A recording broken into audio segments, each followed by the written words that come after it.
Hey, this is Travis in the Uncanny Valley. So I was thinking about the fact that I'm not a fake it till you make it kind of person.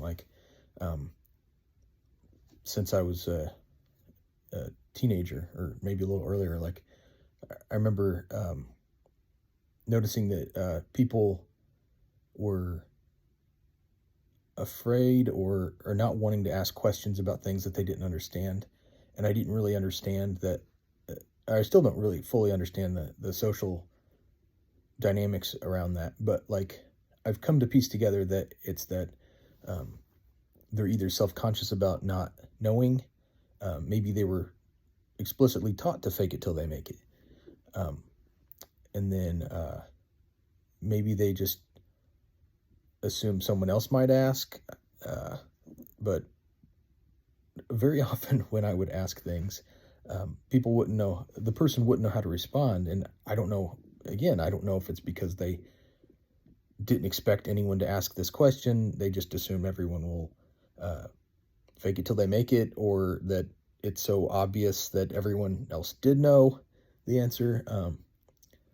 But Yeah, anyways, those kinds of I didn't really have those kinds of social hangups, and understand. Like, I could pick up on some of the social expectations, but since I was able to figure out that most of them weren't based on anything, they were just kind of arbitrary social constructs. So it was really hard to respect those because they were just, well, that's just because that's the way we do it. So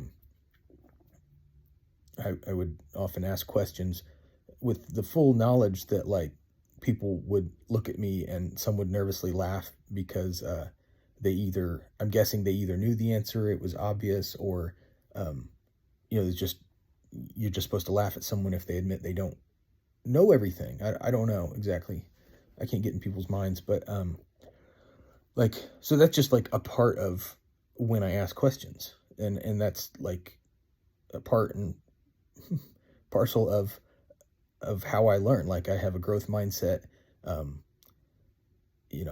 I don't let the fact that other people uh, don't know how to articulate the thing, or maybe not know how to respond. I don't let that be a big deal because I know I'm often asking questions that other people take for granted, or that they aren't used to having to explain. So it's really frustrating um, to be that fine with that, with my side of it, and then to be sometimes shamed for asking questions, or for it being so readily able to admit that I have a certain kind of learning process where I have to not only witness the implicit aspects of it, but I need it explicitly explained what's happening, and often need to do practice runs. Like, if it's a social emotional thing, um, I'm I can learn it slowly over years, but I mean, if it's actually important to you, if you actually care about me, if you're actually a patient, empathetic person, non-autistic people, uh, often put themselves out there to be, then this is what I need. Like, I know I need this. This isn't a guess. It's not to put you out. It's not to be difficult. Like, I'm experiencing a difficulty. Um, as we understand it in this dynamic, I don't know how to do this thing, and so um, yeah, I don't feel shame from not knowing how to do it. The toxic shame that's put on me is that I I'm supposed to feel shame from not knowing how to do it, and not doing it innately from early childhood, and from being able to admit that I don't know it, and from knowing what I need to get there. All this um, toxic shame has been directed at me over the years, and it's just,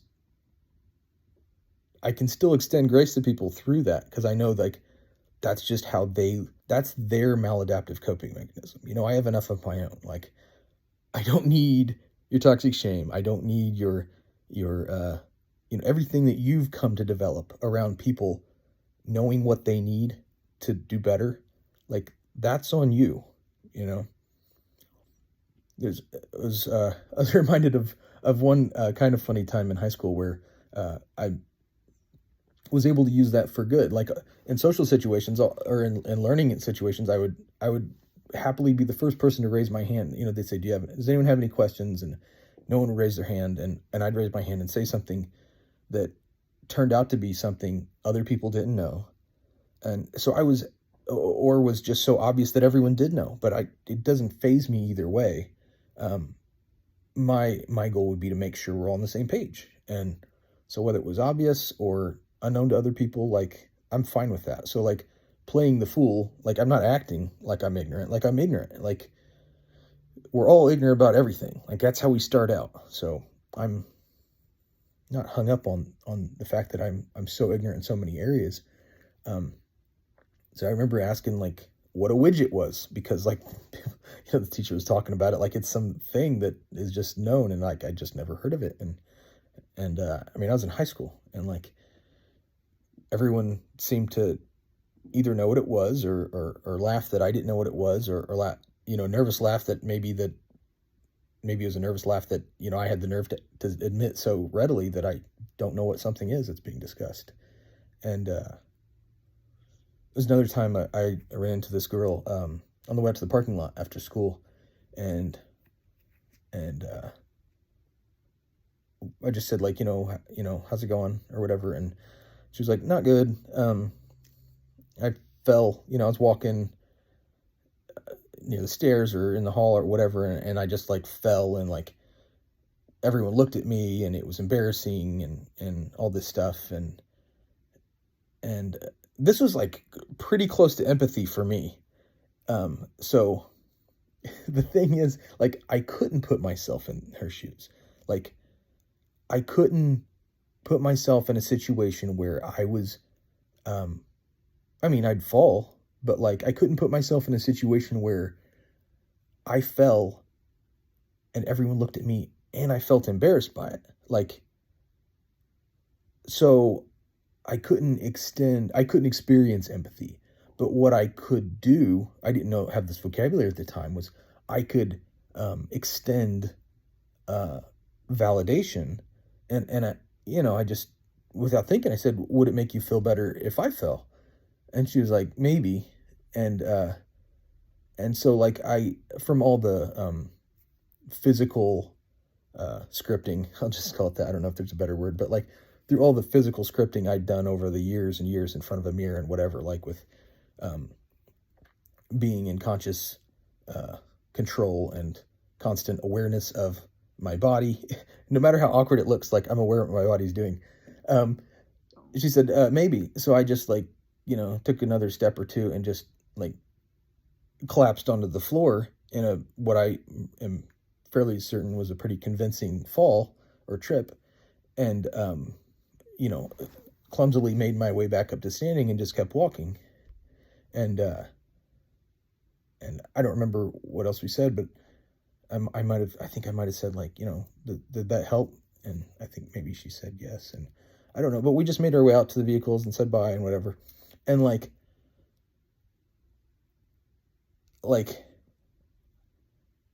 I might have also been flirting with her at the time. I don't remember. Like I liked her, but like I don't think that was an element of it. Like it was just like I was able to not experience empathy in any way, but through observation and pattern recognition, know like that she was genuinely upset about some social dynamics around an experience of hers earlier in that day, and I was able to, play the fool kind of in that situation and just be the socially, the thing that is an object of ridicule, and like that doesn't bother me, especially when it's voluntary. Like if it's involuntary, it might be weird because I don't know how to process what's happening. But yeah. So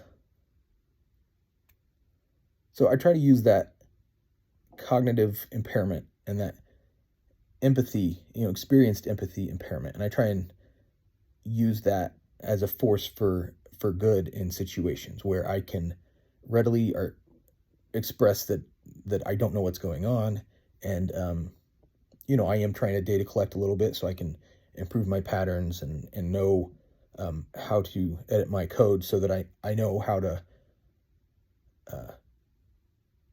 it's pretty formulaic, but it's in an effort to show love, because I don't know how to do it the way you do it. I can't literally rewire my brain so that it's in the way that it's so natural to you all.